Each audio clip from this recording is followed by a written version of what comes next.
What's up, guys? It's Russ. I'm back at the shop. It's Friday actually, and my 2.5-week project is kind of turned into a week-and-a-half project because I've just been so hectic with getting some new stuff on the site that I haven't really had a chance to touch the bike at all. So the last time I showed you guys this gas tank, I've been trying to get this bass boat glitter off the tank, and I put the aircraft stripper on and it didn't do anything. It didn't even like budge it. I'm about to take it to a place that stripped some powder coat for me in the past. They do a chemical dip. I'm gonna see if they can dip it, and that should save me a ton of time. If they can, then I'll probably bring the wheels there as well. I'm kind of flip-flopping on if I'm gonna have time to pull the hubs out and get the wheels powder coated. I really would like to do that before I put tires on, because then I gotta take the tires off again, either repowder coated again in the future. I'd like to just do it. I have a place that'll do powder coat for me probably in 1 to 2 days. So that's the goal today, to get this tank dipped. Oh, and I got a seat from Amazon, one of those cheap $39 seats. I was super reluctant to buy it, but it actually doesn't look bad, and it actually looks really good on the bike, but the mounting brackets are questionable. So talk about that soon as well. So I'm gonna take this over to the place to get it stripped. So you can see the aircraft stripper didn't do anything, and there's just no way. I mean, I could probably sand that with like a flap disc, but it's going to be hours of work, and I think dipping it for a couple bucks is going to make more sense. So I took the rubber gasket out, and I'm going to take this over there.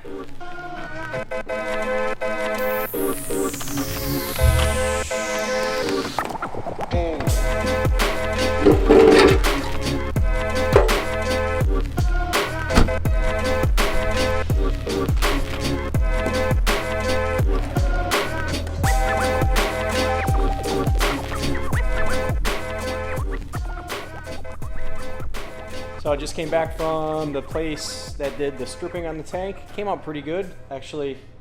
Came out really good, but they actually said that some of the stuff that's on there is just so thick and like glue that the stripper wouldn't take it all the way off, which is pretty amazing considering they've stripped powder coated wheels for me before without like even a remnants of the powder coating. But I was worried that there might be some Bondo in the tank, but it looks like there's none at all. It's perfectly clean tank.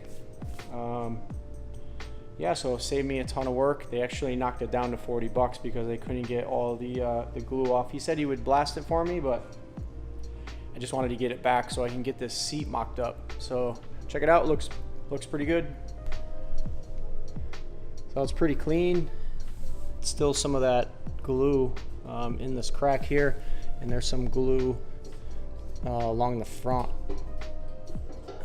Man, I really don't even know what that stuff is, but super clean, came out good, no Bondo. Got some of that glue back here. Probably try to hit it with the wire wheel, maybe the flap disc, should be fine. All right, so this is the seat that I actually got from Amazon that I decided to put on, and deciding to change the seat is adding a lot of work to this project, obviously, because these seats, they're not designed to fit on a stock bike. If you have a stock 360, there's a lot of things that just will make it not fit. And the biggest, so, you know, it would be nice if the seat would sit up a little bit higher, but this is so flimsy that it really needs to sit flush on the frame. And I really didn't know what sort of concave this was gonna have on it to kind of accommodate the battery and this rear fender thing, which I kind of knew that was gonna have to get cut off.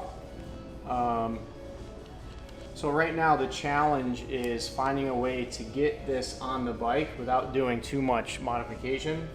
And right now these mounting brackets for the battery box are probably the biggest things in the way.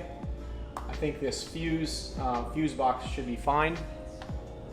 But this is gonna have to get cut off as well. I was hoping to utilize the factory fender mounting hole, but I don't think that's gonna work either. And obviously this is the bracket for the factory seat, the swing bracket. So that's gonna have to come off. These are the tabs for the sides, which I intend to leave those because they blend pretty well with the seat. So the edge of this matches up with the seat pretty well.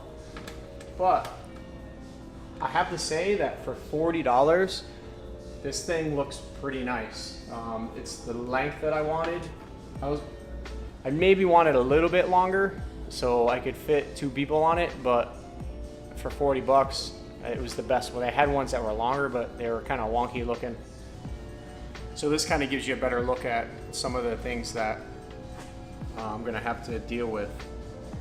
So if you have a mid-70s CB and you want to change the seat, so when I was on Amazon, I actually saw a lot of people commenting on this seat.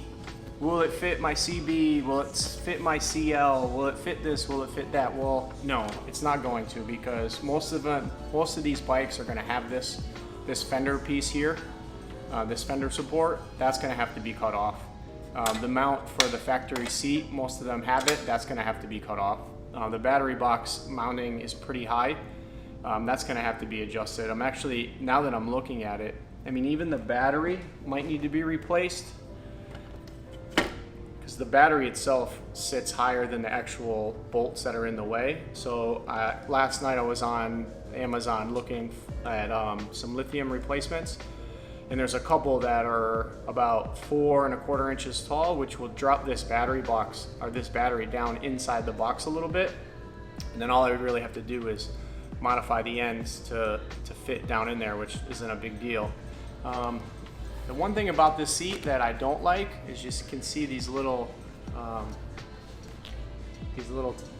mounting threads. So there's metal brackets that are supposed to go on here to use to mount the seat, but I really don't think those brackets are going to work very well, not until I really dig into this. I wish these were a little bit longer, so I think what I might have to do is go to Home Depot and get a thread piece to thread on there, and so I can add a little bit of an extension, because I think what my plan would be is, once I cut this off, put a straight piece across between the 2 frame rails, and then have these threaded pieces just drop down into it and then bolt up from underneath to hold it into place. The front might be a little bit more of a challenge, but I think once the back is screwed down solid, the front really isn't going to move, but we'll see. So the first thing is going to be to get all this stuff kind of out of the way, and I'm going to see what I can do with this battery box without actually relocating it. I need to get these tabs out of the way.